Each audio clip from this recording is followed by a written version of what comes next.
Malawak, marami ang sakop ng tinatawag nating God's will. Hindi lang yun isang known, specific construct or outcome. Hindi lang isang tuldok ang kalooban ng Diyos. Kuminsan yung mga dugtong-dugtong na mga tuldok, mahabang linya, at kahit sa katumungtong doon, kalooban pa rin niya. Maraming unknown sa pananalig. Napakaliit ang ating alam, napakarami pa nating hindi batid. Isaiah 46, 9 to 10, I am God and there is no other. There is none like me. I say, my purpose will stand and I will do what I please. So ano yun? Anong gustong gawin ng Diyos? Nagagawin niya kung gusto niyang gawin. Hindi inilista, hindi natin alam kung ano ang sakop ng kanyang kalooban. Proverbs 16:4, the Lord works out everything to its proper end. At Luke 18:27, Jesus replied, what is impossible with man is possible with God. So ang ating pananalig ay isang pananalig ng walang imposible. Yung salitang imposible ay hindi dapat bagay sa bokabularyo ng mga nananalig kay Jesus. Sabi niya, walang imposible sa Diyos. At dahil kayo mga anak ng Diyos, walang imposible kung kayo'y mananalig. Anything and everything is possible in God's space, in heaven, or in heavenly realms. Doon sa mga kalangitan, sa papawirin, and even the short distance between our heart and the heartbeat of God, everything is possible. Believers can enter, tap into heavenly realms through faith, which is really thought, prayer, and heartfelt words. May isang hindi natin nakikita, mayroong isang invisible space, invisible heaven, invisible world, where God rules supreme, at tayo nakakapasok doon sa invisible world na yon, nabubuksan natin ang daan patungo doon sa pamamagitan ng pananalig. At ang pananalig ay walang iba kundi ang laman ng ating isip. Ang mga ating inuusal na dasal, sinasabi o hindi sinasabi, ang ating mga salita. Ito isang hiwaga na dapat maintindihan na sa pamagitan ng ating mga salita, sa pamamagitan ng ating iniisip, which is really what faith is all about. Nakakapasok tayo dun sa spasyo na yun ng Diyos, that sacred space of God, where everything is possible. 2 Corinthians 4:13, it is written, I believed, therefore I have spoken. Since we have that spirit, the same spirit of faith, we also believe and therefore speak. Merong direct correlation ang pananalig at pagsasalita. Ang pag-iisip, pananalig at pagsasalita. Na tuwing ikay nagsasalita, tuwing ikay may iniisip, tuwing ikay may pinananaligan, pumapasok ka sa sacred space ng Diyos where everything is possible. Everything can be arranged and rearranged. Hebrews 11:1, now faith is the confidence in what we hope for and the assurance about what we do not see. So we're talking about the unseen world, unseen powers, unseen possibilities. Pero pag ang nanalig ang isang tao, ang hindi niya nakikita ay daig pa ang nakikita. Faith is the assurance of things hoped for, the evidence of things not seen. Napakamakapangyarihan. Parang mula sa physical world, papasok ka sa spiritual world where everything can be reordered and rearranged, and your entry point is faith, is thought, is prayer, is word. Napakamakapangyarihan ng salita. At dyan napaka-careless ng maraming tao kung ano-ano pinagsasabi nila. Kaya tuloy ganun ang nangyayari sa buhay nila. Minumura nila yung anak nila, minumura nila yung asawa nila, minumura nila yung buhay nila. Kaya nagkakadamura-mura ang buong buhay nila. Kasi ang salita ay susi sa pagpasok sa invisible sacred space. Lalo't ang salitang ito ay taus-puso galing sa damdamin. Ito ang hindi batid ng marami, na may makapangyarihang kakayahan ang salita, ang isip. And believers can tap into heavenly realms where everything is possible and turn potential, turn possibility into reality. Turn spirit into matter. And this is all with faith, which is really thought. Napaka-underdeveloped and napaka-underused ang kapangyarihang ito. Na makapasok ka doon sa isang hindi nakikitang sacred space where everything is possible and you enter through thought. Kaya marami mga tao pumapasok sa impyerno, hindi nila namamalayan through thought. Pag nag-isip kayo ng mga bagay na nakakatakot, nakakagalit, nakakamuhi, pumapasok kayo sa impyerno. Through thought. Tumataas ang inyong blood pressure, nagiinit ang inyong katawan, nasisira ang kalusugan sa isip pa lang. Subukan mo magselos. Mag-imagine ka na ang mahal mo sa buhay ay nasa piling ng iba. Iniisip mo lang yon, pero ang espiritu mo pumapasok na sa kabilang daigdig, sa daigdig ng pagdurusa, sa daigdig ng paghihirap. Pero subukan mong baliktarin. Na ang iniisip mo ay kagandahan, kabutihan, kabaitan. Iniisip mo ay mga magagandang tanawin. Iniisip mo ay pagmamahalan, pagtutulungan. Your spirit enters that invisible world of heaven because you are thinking heavenly thoughts. Ang buhay mo sa physical world na ito, kapatid, is shaped by your thoughts. Kahit nakaupo ka dyan, nakatayo ka dyan, nakakapit ka dyan, dinadala ng iyong spirit, ang iyong spirit ay dinadala sa kabilang daigdig ng kung anong iniisip mo. And that world is only a thought away. Proverbs 4:23, be careful how you think. Your life is shaped by your thoughts. Kaya kung ang pag-iisip mo ay pag-iisip na isang tamad, ang buhay mo ay magiging buhay ng isang tamad. Walang production, walang kita, walang tanim, walang ani, walang wala. Tamad Pero kung ang pag-iisip mo ay pag-iisip na isang masipag, kahit ipinanganak ka sa hirap, hindi ka mananatiling mahirap. Dadalin ka ng pag-iisip mo sa spiritual world ng sipag, ng fruitfulness, ng wealth, at in that invisible spiritual world, your reality on earth is reordered, rearranged. That your reality in the physical world is changed by what you think in the spiritual world. Ang mga kompositor, gumagawa ng musika, nag-iisip pa lang sila ng mga tono, nag-iisip pa lang sila ng mga huni, himig, papasok ang kanilang espiritu into that sacred space at maaareglo nila yung buong awit, huni at tugtog na yon, at pagbalik nila sa physical world, either i-record nila, ipapiano nila, o gagawin nila mga nota, kung marunong sila magsulat ng mga nota, at ang ibinigay sa kanila sa spiritual world na tugtog, madadala nila sa physical world, at pag tinugtog nila o kinawit nila, madidinig nating lahat. They become physical material notes and sound waves that we in the material world can see and hear, which they who are artists, who are priests between the two worlds, go to that invisible world, make that invisible reality real in the spirit, and bring it back to earth. Kaya ganyan din yung mga pintor. Titingin sila sa isang canvas na walang laman, pero papasok sila into that spiritual world of inspiration.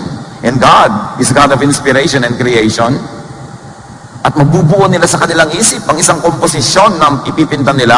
At dahil sa husay ng kanilang kamay, ay ipipinta nila in the physical way para makita ng ating physical eyes. Kasi tayong hindi mga pintor at artist, hindi natin makikita yung nakikita niya dahil nakikita niya lang yun sa spiritual world. Ang tunay na artist na dadala niya sa physical world, yung nakikita niya sa spiritual world at naipapakita sa ating mga ordinary mortals who are not as gifted. Ganon din ang pag-aaral ng mga hiwaga ng Diyos.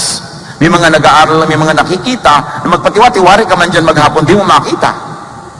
Pero sa pupunta niya, dun sa invisible sacred space, ipinakikita sa kanya ng Espiritu. At pagkatapos ay pinagtitiwalaan siyang dalin sa physical world. Gawing salita, gawing sulat, gawing libro, gawing study. At nalalaman na rin ang lahat na hindi naman original na pinagkalooban. Mahiwaga yung sacred space. Pero doon lahat nangyayari.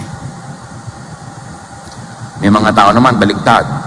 Nag-iisip sila ng lahat ng mga kademonyohan.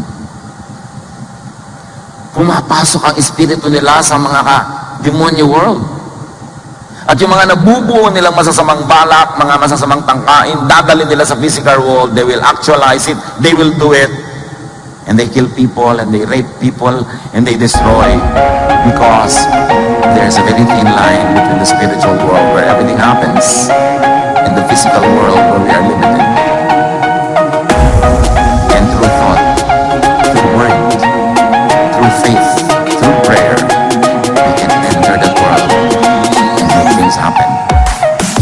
Dahil ng Diyos sa mga anak niya, nalilikha sa pangis niya,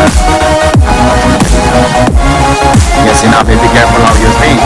Your life is shaped by your thoughts. Bakit ka ganyan ngayon?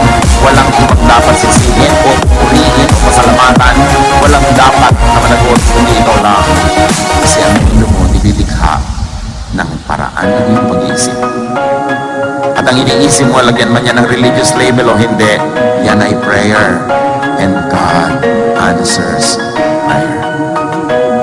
On automatic. Hindi na ine-edit pa ng Diyos ang dalangin mo. Hindi sasabihin, kandahan mo yung dalangin mo, baka pangit ang dumating sa'yo kasi pangit ang pinag-pray mo. Pag pinag-pray mo, pinaniwalaan mo, automatically nagaganap. Paminsan-minsan, God reorders and prevails. Pero miracle lang tawag mo. But God has created nature to be on automatic. Hindi niya kailangan sumali sa bawat desisyon na gagawin ng nature. Bawat isang bato na malalaglag, hindi na kailangan Diyos pa ang mag-desisyon. Predetermined na ang law of gravity. May dalawang nagpanggaan na tumatakbong bata, yung isa ang laki-laki, yung isa ang liit-liit, ang tatalsik yung maliit. Kasi predetermined na ang law of velocity, ang law of physics. Hindi na kailangan bawat yan, bawat isa ay makialam pa Diyos. Set na yan. So ano yung isipin? Ano yung mag-iisip na ito? Mag-iisip na ito, matanda na ito. Madami ang blood sugar ko. Ganun na ako magkakaganun. Ano ba pinag-uusapan niyo pa nagkikita-kita kayo? Paligsahan kayo ng mga sakit. Ang mga asawang babae, paligsahan ng kalupitan ng kanilang mga husbands. Ano mga pinag-uusapan natin? Prayer yan. Basta lumabas sa bibig mo kahit walang in Jesus name, amen, prayer. Hindi pinipili ng langit kung prayer yan or not. Lahat prayer. Thought shapes reality. To change reality, change your thought. Paano ko po ba babaguhin ang buhay ko? Baguhin mo ang pag-iisip mo.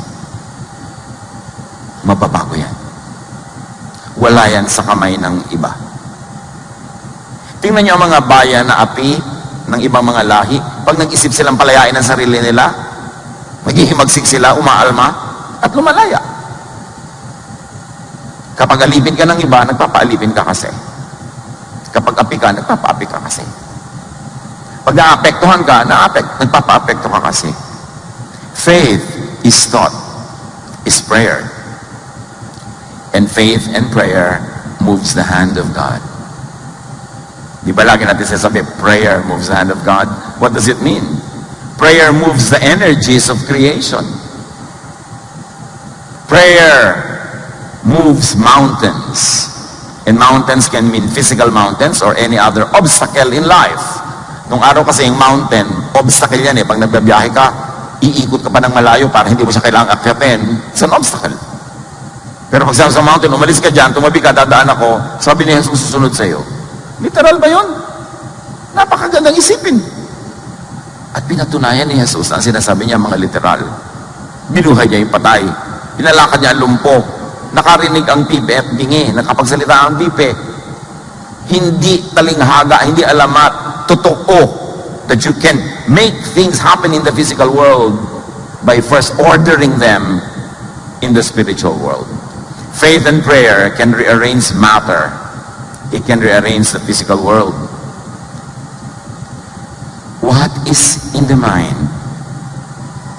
Isipin nyo, ano ba laman ang utak nyo? Anong iniisip nyo lagi? Pera? Gusto ko magkapera? Gusto ko maghanap buhay? What is in the mind finds its equivalent in the heavens. Join forces and combines with its kind, with its relatives, with its twins in creation, and then comes back to you, manifests in the physical world. Kaya kung anong pinag-iisip mo, madalas talaga yun ang nangyayari. Yung nag-iisip na gustong magkaroon ng magandang ganitong bahay, bigyan mo ng konting taon, matutupad yun. Kasi yun ang laman ng utak niya. Yung nag-iisip na gusto niya mag-abroad, magbiyahe, give him or her a few months, a few years, makikita mo, nagpo-post na yan na Facebook ng mga biyahe niya. Yung kasi iniisip niya eh. Bakit kayo nandito ngayon? Di ba kasi iniisip nyo? Yung mga nag-celebrate ng 25th anniversary ng kanilang kasal, ba't nagkaroon ng celebration? Inisip nila, magsi-celebrate sila eh. Bakit may mga pamilya nagbabiyahe together? Kasi inisip nila. Bakit may mga naghihiwalay na mag-asawa? Kasi inisip nila. Ang iniisip natutupad. Kaya sabi, bantayan mo kung anong pinag-iisip mo. Eh, paso bakit po yung mga ibang iniisip ko hindi natutupad? Eh, baka naman wala sa isip mo yung iniisip mo. Baka guni-guni mo lang na iniisip mo. Akala mo lang. Katulad ng marami nagpe-pray. In Jesus' name, in Jesus' name, in Jesus' name. Pero yung pala, bukang bibig lang yun. Hindi galing sa puso. Tandaan nyo, yung tunay na nakakapagpagalaw, yung galing sa puso. Yung totoo. Yung taos. Matthew 21 to 22, Jesus replied, I tell you, if you have faith and do not doubt, not only can you do what has been done to the fig tree, na sinabihan niya, sana huwag ka na mamunga uli at naluoy, but also, you can say to this mountain, go throw yourself into the sea, and it will be done.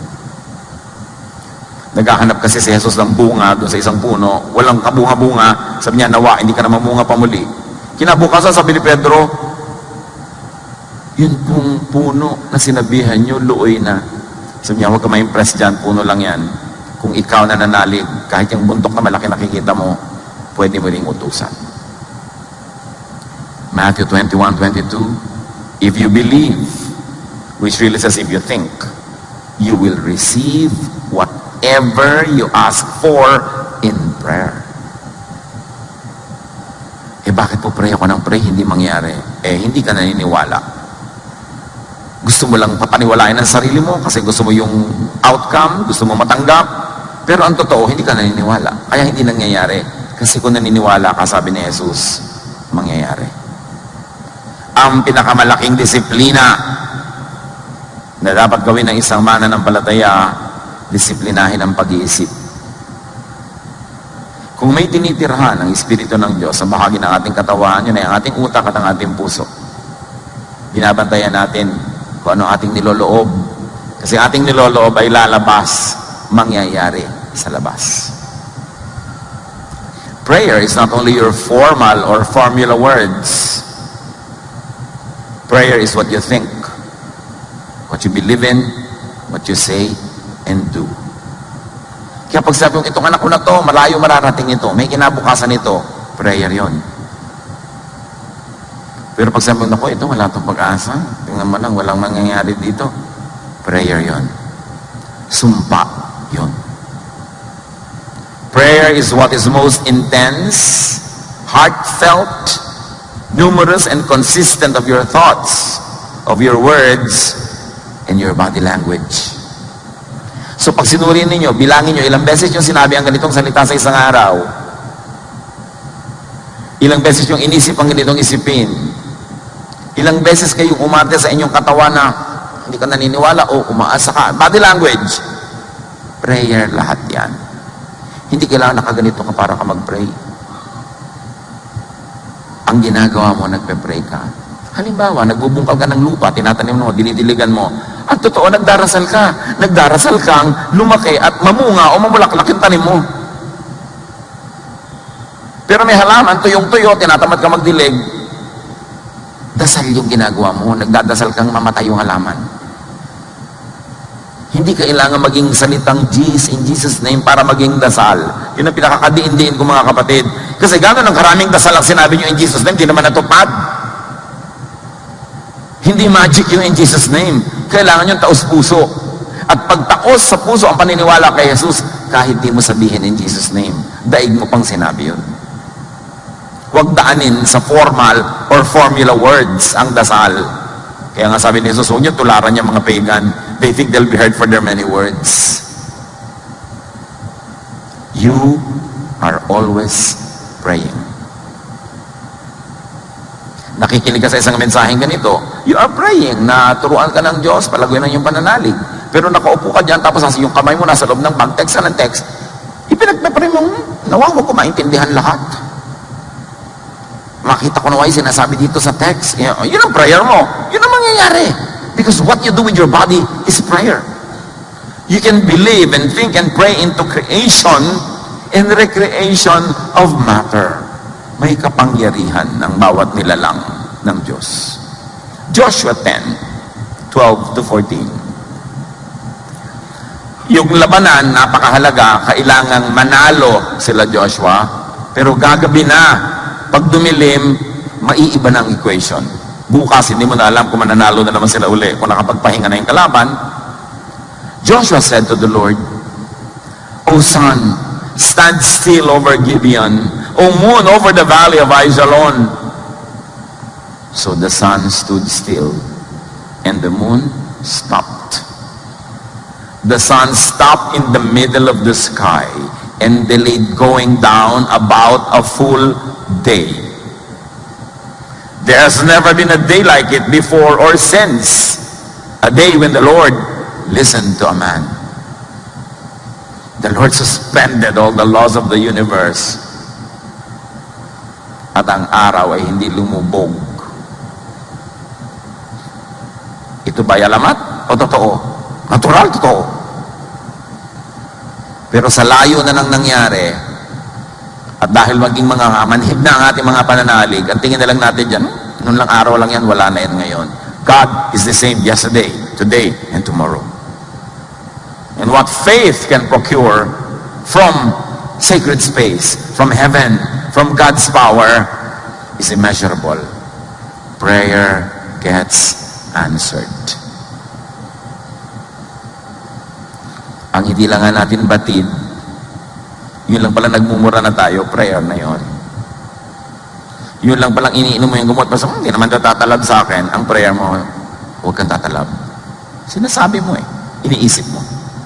Kaya may mga pasyente, tinest yung isang grupo, pinainom ng tunay na gamot, at yung isang man, pinainom ng gamutan lang, pero hindi gamot.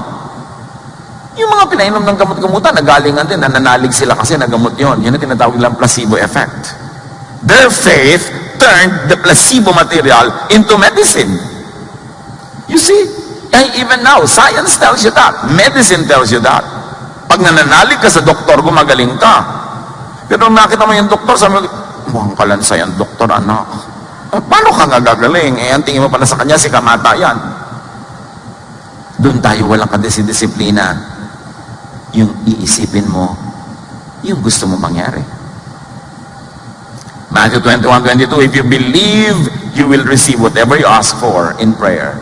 And of course, we're expanding the meaning of prayer as everything that crosses your mind and comes out of your lips. That is prayer.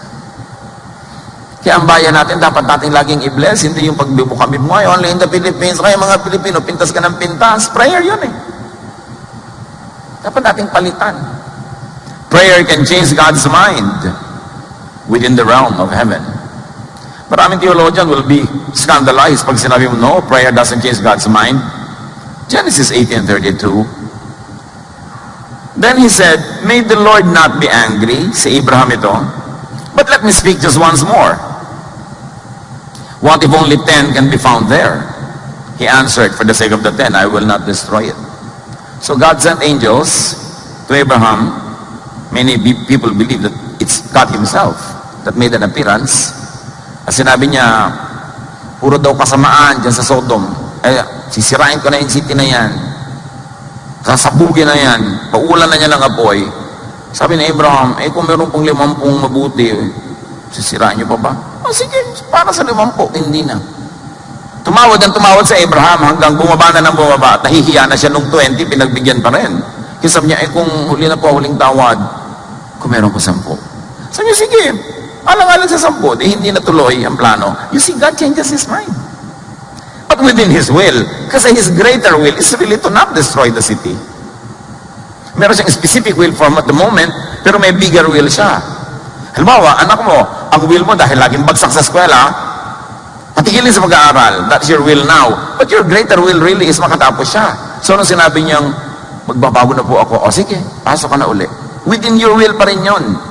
Kaya sabi natin kanina, malawak ang will of God, hindi lang isang tuldok. At pagka sasabihin mo, kabaitan, kabutihan, kagandahang loob, within God's will yun.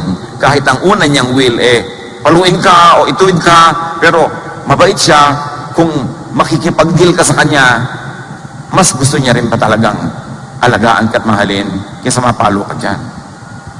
2 Kings 20:1-6. Hezekiah got sick and was almost dead. He was the king. Isaiah the prophet went in and told him, ang taklesang propeta, the Lord says you won't ever get well. You're going to die. So you had better start doing what needs to be done. Pag may ganito kang propeta sa buhay, di ba? Wala man lang ka pasapa sa kalye. Sabi niya, mamamatay ka na daw. Ayusin mo na lahat ang maiiwan mo para hindi magulo. Hezekiah turned toward the wall and prayed, don't forget that I have been faithful to you, Lord. I have obeyed you with all my heart, and I do whatever you say is right. After this, he cried bitterly. Ayaw pa talaga mamatay. So, si Isaiah naman, nasabi na niya yung message niya, papalis na siya ng palasyo. Nung nandun na siya sa bulwagan, dinadaanan niya.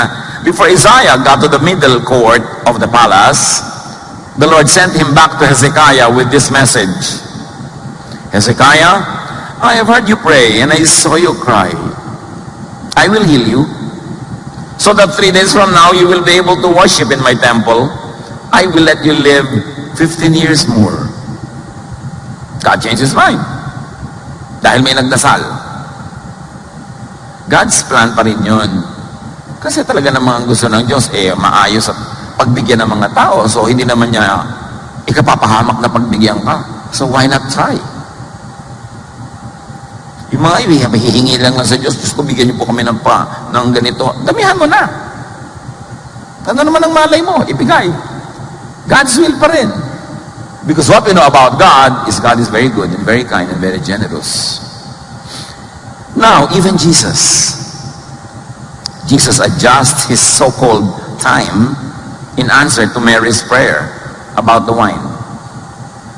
May isang handaan, naubos ang alak, nakita ni Mary, kamag-anak siguro nila yung lalaki nung kasala na yon, responsible sila na ituloy ang handaan, lumapit si Mary kay Jesus. Obviously, asking for something great to be done. Sabi niya, wala nang alak, anak. John 2:4-5 and 7-9. Dear woman, sabi ni Jesus kay Mary, why do you involve me? My time has not yet come. Akala niyo ba, nakinig si Mary sa sabi ni Jesus that my time has not yet come? Not to be daunted and discouraged, tinawag niya matulong. His mother said to the servants, do whatever He tells you. May gagawin yan. Kung anong iutos sa inyo, no matter how absurd, do it. Jesus said to the servants, fill the jars with water. So they filled them to the brim. Hindi naman dapat lagyan yun ng tubig kasi ginagamit yun sa isang ceremonial washing, and they were not gathered that day for a ceremony. They were gathered for a celebration. So absurd yung request. Pero sabi na ni Mary, inunahan na niya ano, ipagawa sa inyo, gawin nyo. Then he told them, now draw some out and take it to the master of the banquet. They did so. And the master of the banquet tasted the water that had been turned into wine. Ano sinasabi ni Jesus na may hour has not yet come? Sabi ni Mary, gawin niyo ang iutos sa inyo. Jesus' time pa rin yun. Because the time of Jesus is a time to be good. And so the meaning of his time was extended. The request of Mary was accommodated. You and I can request for other people.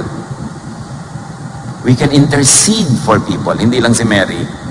Huwag laging, Mary, pray for us. Mag-pray ka para sa sarili mo. Huwag mo siya papagurin. Diba?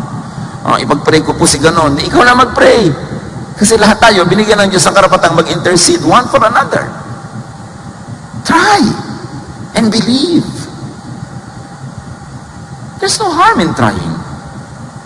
Yung sabi niya, my hour has not yet come. Sabi ni Mary, may papagawa siya, sundin niyo. It happened. Bakit nangyari yung first miracle of Jesus? Kasi inimagine ni Mary, nadadami pa ang alak, tuloy pa ang party, masaya pa yung mga kamag-anak at mga taong yon. Yun ang nangyari. Because that was what is on her mind. It came out of her lips. It reached sacred space in the ears of Jesus. And the desire, the prayer of Mary in her heart became reality. Naging tunay na alak na naiinom. Yun yung sinasabi natin, na huhugot mo mula doon sa kabilang daigdig, dinadala mo sa physical world. At ang pananampalataya ang humuhugot at humuhubog doon. Life pulsates in cycles. Lahat cycle. Kita niya tayo, inhale, exhale. Pag tinignan mo sa microscope ang mga living things, para silang titibok-tibok. Lahat gagalaw-galaw, titibok-tibok. And even science tells us that even we are light pulsating. Kaya may mga tao nakakakita ng light mo, nakikita yung aura mo eh. Titibok-tibok ka na ganon. And the heavenly realm, in that sacred space, creation is in motion. And because it is in motion, it can be rearranged. It can be reconstituted in spirit, by the Spirit. Nakapagpatingin na po ako sa isang bone setter, isang nag-aayos sa mga pilay-pilay, mga kuno-ano. Hindi ka lang niya hinihilot, gagalaw-galaw ka. Halimbawa, papagalaw-galawin ka niya, at sa gitna ng galaw mo, doon niya imamanipulate yung joint mo while you are moving. Because in between points and in between positions, there is a great possibility to maneuver. Kaya halimbawa, masakit ang balikat mo, gaganong-ganunin ka niya, pag gagano'n, tsaka biglang gano'n. Iniintay niya kung saan maganda yung timing. At ganun ang creation. Everything is moving. Kailan magandang pumasok at sumingit? Between dry season and wet season, between cold and hot, may mga in-between. Kasi nagpapalsate, puro cycles ang buhay. 1 Kings 17:1, now Elijah told King Ahab, as surely as the Lord lives, there will be no dew or rain during the next few years until I give the word. Sinabi ni Elijah, there will be no rain, hindi hahamog. Napakatagal na panahon hindi humamog. At nung sinabi na niyang uulan na, umulan na.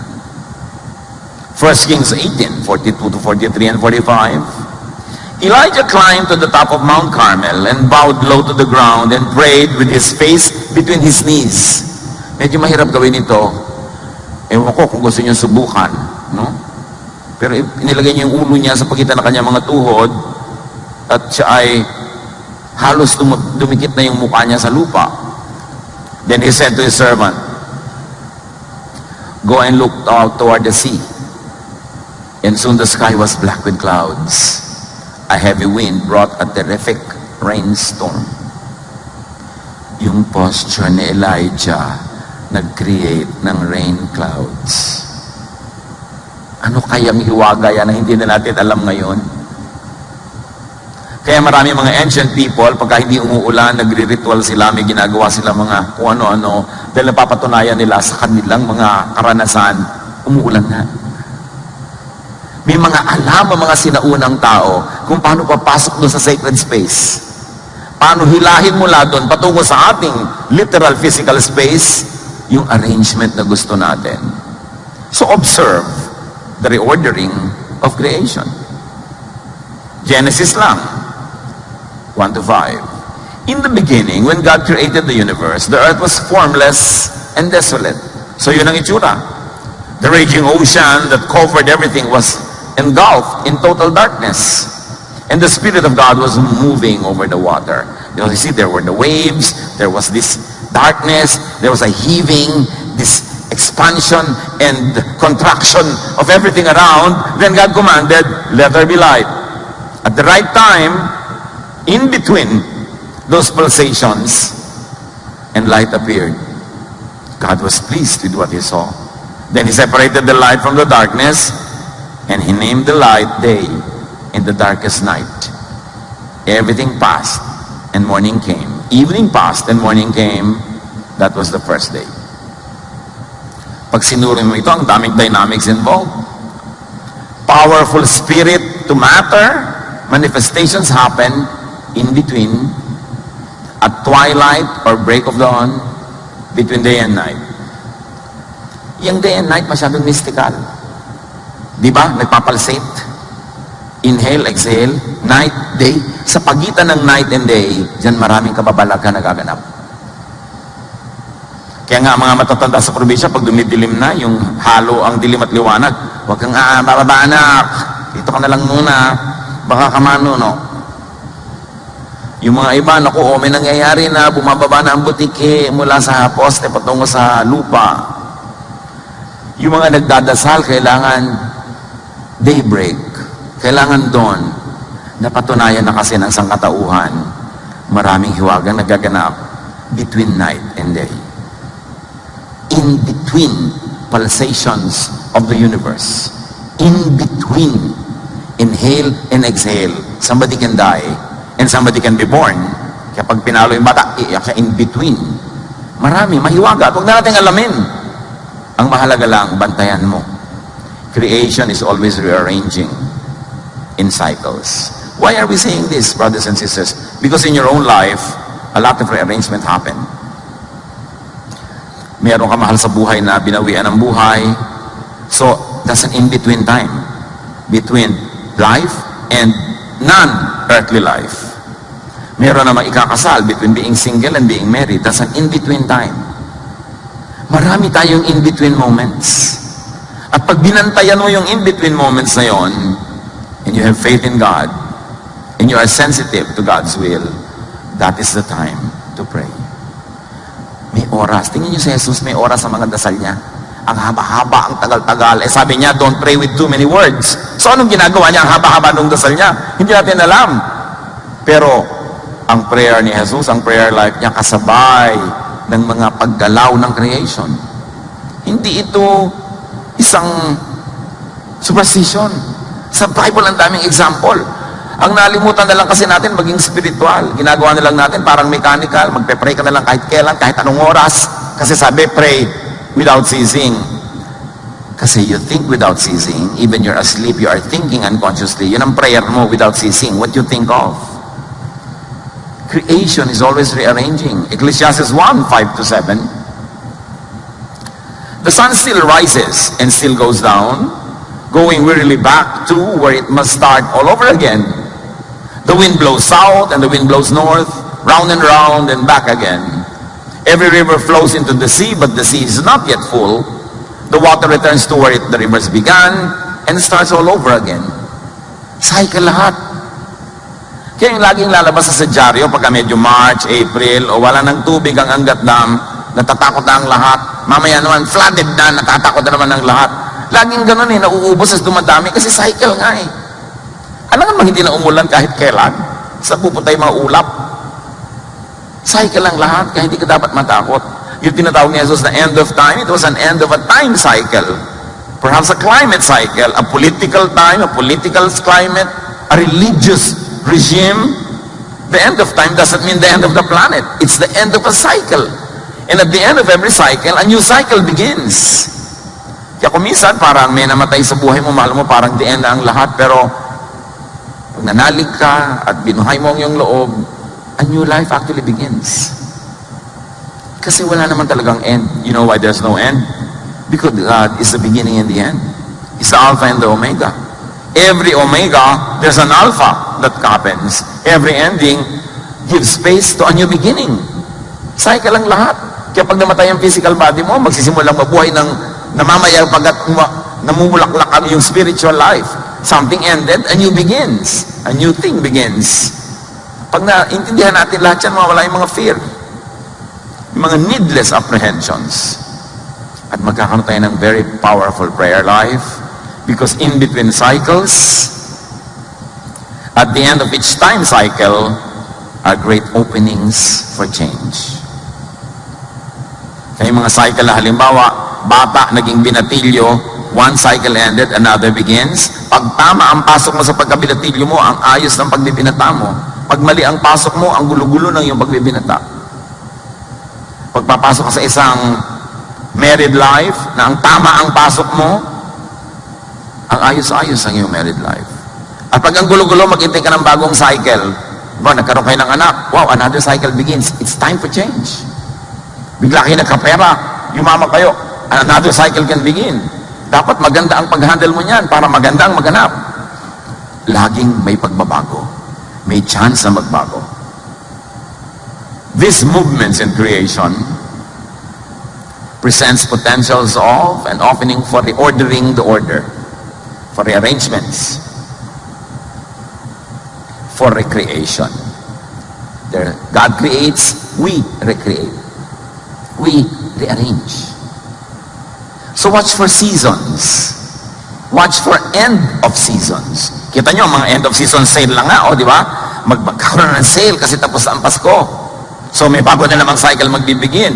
Doon maganda mamili. In between.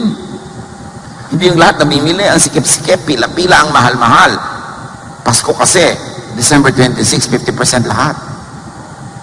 A new cycle begins. Kung matalino ka, dapat nakikita mo na yung cycle na yon. Huwag kang bibili ng mga before Christmas, ang mahal lahat, at tagal pa magbayad, pila. December 26, sale. Tapos yung matitira pa, January 6, super sale. Tataas uli yan kasi magpe-February 14 na.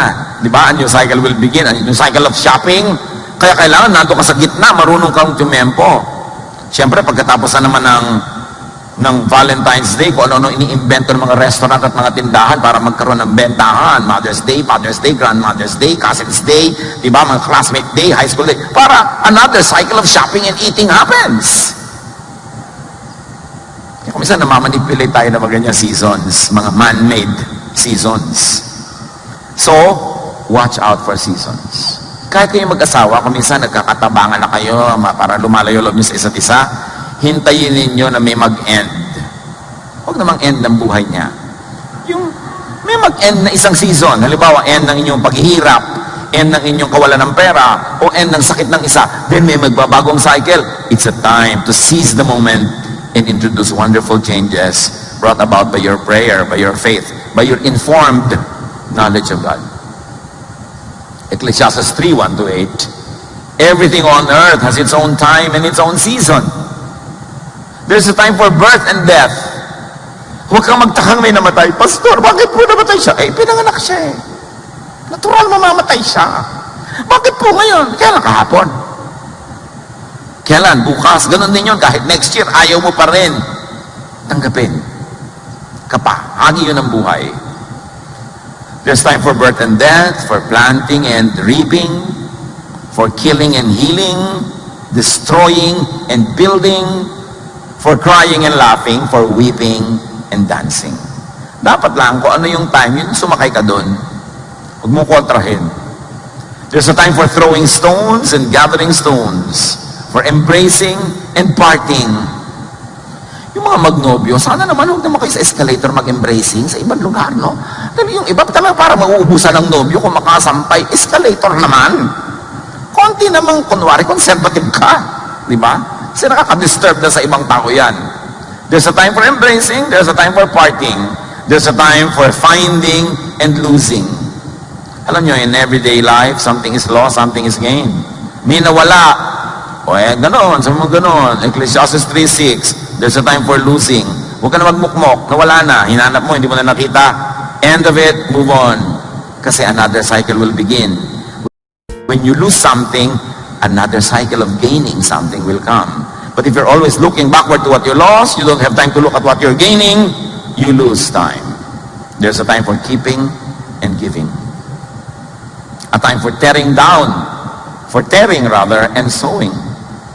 A time for listening and speaking. There's also a time for love and hate, for war and peace. Walang surprise sa mundo. Lahat yan mangyayari in a lifetime. Cycles lahat. Huwag kang makipagtunggali sa mga nakatakda. Sakay ka lang. Do the best out of whatever is happening in your life right now. And there's really no end.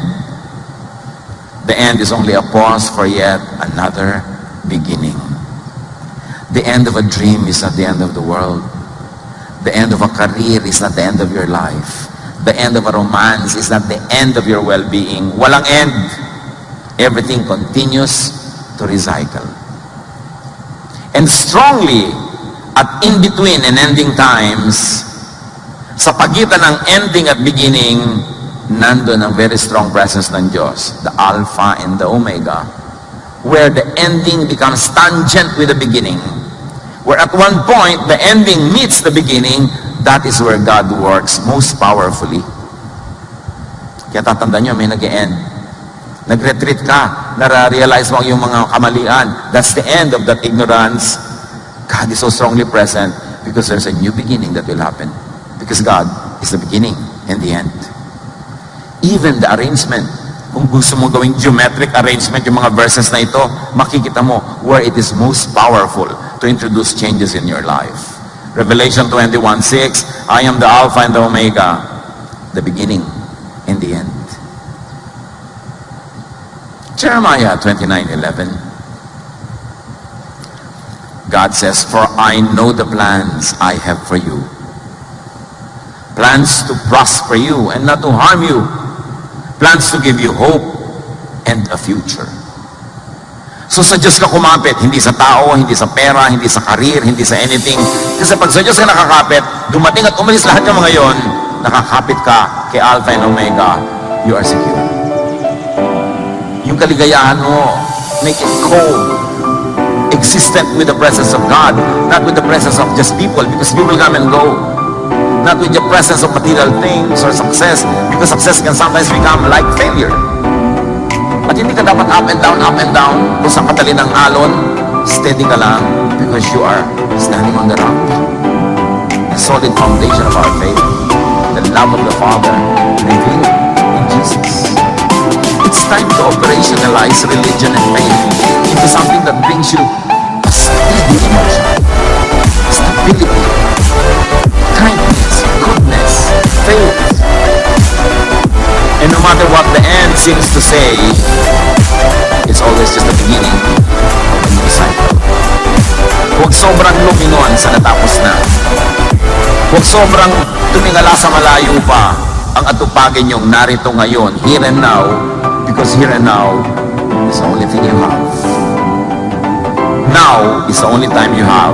Yesterday is gone, tomorrow is not yet here. You have now. Don't waste now. John 12:24, a grain of wheat that falls on the ground will never be more than one grain unless it dies. But if it dies, it will produce lots of wheat. So pinapakita ni Jesus, huwag kang sobrang malungkot pag may namamatay, kasi ang pagkamatay ng isang bagay, isang nilalang, ay pagsimula ng isang bagong buhay in many other forms. At tayo, daily life, is many people that we love, many things, many animals and plants that we love, can die any moment. We grieve, we are sad, but we are never hopeless. Because an ending ushers in a new beginning. So open your eyes. Modify, rearrange, change, recreate your reality, your physical world with faith. Kahit sa health, mga sakit, mga disabilities, manalig sa ibig mangyari at manalig para mangyari. Remember, faith is prayer, and prayer gets answered. Change reality with thought. Isipin ang ibig mangyari. Huwag niyong isipin yung ayaw niyo mangyari. Bakit niyo papatagalin sa loob ng iyong isip, sa inyong guni-guni, ang ayaw niyo? Yun ang nagiging prayer niyo. Huwag mong iniisip na, naku, ang asawa ko mamamatay, maghihirap ako, ganito. Yun ang laman ng utak mo, palitan mo yun. Isipin mo ang ibig mong mangyari, hindi yung ayaw mo mangyari. At isipin para mangyari. Because by now, we have already established beyond doubt na pag iniisip mo nangyayari. Proverbs 23:7, for as he thinks in his heart, so is he. Romans 12:2, do not conform to the pattern of this world, but be transformed by the renewing of your mind. Huwag kang makiayon sa takbo ng nangyayari kahit kanino na lang. Baguhin mo ang nangyayari. Baguhin mo ang iniisip mo. Change your world by changing your thought. May mga bata na lumaki sa hirap na hirap sila, masikip ang bahay nila, wala silang makain. Sinasabi ng batang ito, ayokong lumaki ng ganito. At yung mga may ganong iniisip, yun yung nagsisikap, yun yung may ginagawa, and give them 10-20 years, iba na ang buhay nila kaysa sa mga magulang nila. Kasi hindi nila tinanggap ang buhay bilang ganon lang, naiiba. Pero yung mga, ganyan lang talaga yan, wala tayong magagawa, talagang kakamatayan din niya yun. Kasi sa isip pa lang niya, wala na siyang gagawin eh. Ganito na ako eh. Wala na akong magagawa tungkol sa sarili ko. Paano may mangyayari sa kanya? Siya na mismo ang nagdikta doon sa sacred space na panatilihin siyang ganun. Change yourself by changing your thoughts and words about yourself. Kaya nga lagi ko rin pinapaalalahanan yung mga prayer leader, mga sa church, kahit sa church, na yes, nagkakasala tayo, yes, nililinis tayo ng Diyos, but we must focus on the finished work of Jesus. That by His wounds we have already been healed. By His blood we have already been cleansed. Because of His sacrifice, we have already been made holy by the Father. Tapos tinagdadasal ko, Diyos ko, ang dumi-dumi ko po, di po ako karapat-dapat magdasal. Ba't nagdadasal ka pa? Di ka pala karapat-dapat dyan. Di ba? Wala po ako, marumi po ako, isa po ako, ganito. Nung araw yun, bago si Jesus namatay para sa'yo, pinabaliwala mo naman ang kamatayan ni Jesus. Ang paglilinis sa'yo, wala naman ang utak mo, kundi nagkasala ka, marumi ka, kulang ka. Well, it is happening in your reality, only in your earthly reality. In sacred space, in heaven, it is not happening because Jesus already made you clean. God looks at you as a holy person because you were cleansed by the blood of Jesus. So when you stand to pray, thank God, thank you Lord that I have been cleansed. Hindi na yung dumi-dumi ko po, alam ko na yan. Diba? Hindi mo naman po ako karapat-dapat magdasal. Ba't nagdadasal ka pa? Tama na ang drama-drama. Dapat mabuhay na tayo sa mood of thinking that we have been blessed, we have been cleansed, we have been saved. At ipamuhay yun sa salita, sa isip, sa gawa. Hindi puro laging inuusig mo ang iyong kapwa sa kasalanan niya na parang hindi namatay si Jesus para sa kanya. Laging yung dumi niya ang pinag-uusapan natin na parang hindi siya hinugasan ng dugo ni Kristo. So, kung ang lagi mong sinasabi, ang lagi mong iniisip ay marumi ka, nagiging marumi ka nga. At laging yun ang iniisip mo ko sa iyong kapwa, at least sa iyong mundo, madumi siya. So, iiwasan mo, magagalit ka sa kanya, babatuhin mo siya. Anong bunga nun? Puro unjesusness. Kaya sa isip pa lang, dinidisiplina na natin. You are already a forgiven people, a royal priesthood, a sacred nation before God. Take your destiny, take that gift, and live in it. Enjoy it. Don't make it as a license to be bad and to continuously to do wrong, but when you have to choose what to think of, kung marumi ka o malinis, isipin mong nilinis ka ni Jesus. Na-insulto naman siya na matapos kanyang hugasan yung puro dumi mo pa rin ang topic. Kaya nga sinabi niya, if we commit sin, He's faithful and we can be forgiven. And you can, if you want, confess again. Pero hindi yun ang dapat ang center ng buong ginagawa. Isang maliit lang dapat yun na tapusin mo na yan and then move on. to receive blessings, to be a blessing to people. Do not be obsessed with sin. Meron pa, pastor, mag-preach naman po kayo sa sin. Marami pong sinner dito. Mag-preach po kayo sa sin. Of course, kaya nga namatay si Jesus eh. The rising of Jesus from the dead is the greatest preaching against sin that has already been paid for. It is not a license to do wrong, but it is a joy to always remember and to live by and to live with. That is what it means to be a Jesus believer. Romans 8, 5-6. Those who live according to the flesh have their mind set on what the flesh desires. In other words, thought on the flesh means life in the flesh. But those who live in accordance with the Spirit have their mind set on what the Spirit desires. In other words, thought on the Spirit leads to a life in the Spirit. The mind governed by the flesh is death, but the mind governed by the Spirit is life and peace. In other words, life or death depends on what governs your thought. Sisigla ka o tatamlay, mabubuhay ka o mamamatay, sasaya ka o lulungkot, kung ano ang pinipiliin mong isipin. So recreate your reality with prayer. And we can include yung formal prayer. Pero hindi natin masyado lagi na-emphasize yung formal prayer because everything you do nga is prayer. Pero yung formal prayer, manalangin para sa ibig mangyari at manalangin para mangyari. Philippians 4:6, do not be anxious about anything, but in every situation, by prayer and petition, with thanksgiving, present your request to God. Kita nyo may thanksgiving na? Kasi tinatanggap nyo na ibinigay na. Yung Lord, tatanggap po ako ng pagpapala. Ang timing na ginawa mo, hindi pa nangyayari, tatanggap. So sasabihin sa'yo ng sacred space, sasabihin sa'yo ng heavenly realm, o sige, tatanggap. Nasa na po? Tatanggap. Nasa na po? Tatanggap. Naka-future tense ka eh. Dapat sa prayer mo, salamat po, tinatanggap ko na. O ayun, tinanggap mo na kasi naka-present tense ka eh. Sa format pa lang ng prayer mo, hindi matutupad kasi laging tulutan mo po. O sige, tutulutan ko. Ba't wala pa po? Tinutulutan ko pa lang. Pero hindi pa nangyayari. Kaya sabi nga ba, di ba sa Bible, when you pray, believe that you receive it. So do not pray for anything that you do not believe in. It will be a waste of time. But believe. Recreate your reality with word. Ito ang pinakamadali. Kasi conscious tayo with words. Sabihin nyo ang ibig mangyari. Hindi yung ayaw nyo mangyari. Baka naman hindi ka makagraduate, anak. Bakit yan ang sinasabi nyo, nanay? Sabihin nyo, gagraduate ka. Bakit yung negative ang sinasabi nyo? Naku, yung asawa mo, mukhang kakaliwain ka niyan, anak. Huwag nyo naman po kami isumpa. Sasalita pa lang kayo, kaliwaan agad ang sinasabi nyo dyan.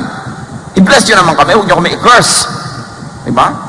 Yung tatakbo pa lang, naku, nga dadapa yan. Hindi ko kaya, walang mangyayari. Sayang. Ganyan-ganyan ang mga bokabularyo na maraming tao. So look at their lives. Sabihin nyo ang gusto nyo mangyari. At sabihin nyo para mangyari. Kasi pag nangyari na sa utak nyo, papasok kayo sa sacred space, kinukuha nyo yung sagot, dadali nyo sa physical world.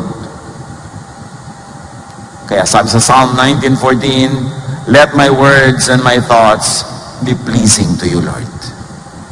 Be in accordance with your will.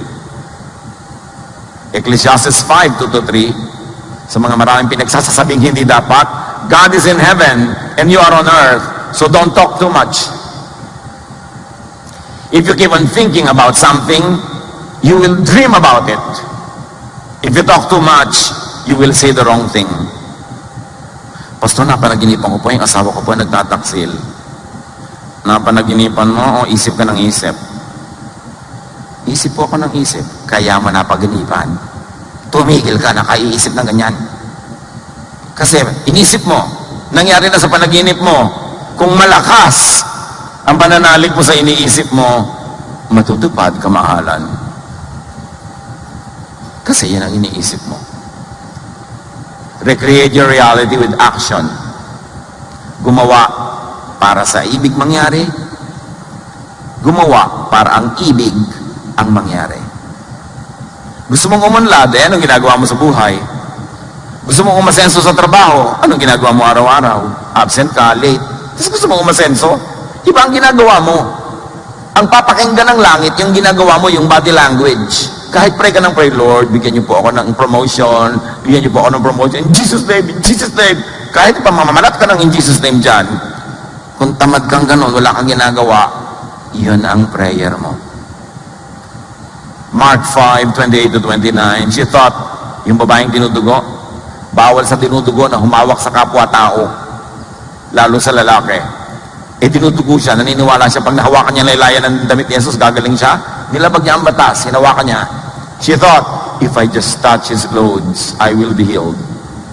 Immediately, her bleeding stopped, and she felt in her body that she has been freed from suffering. May ginawa. Hindi lang siya nanalig, may ginawa.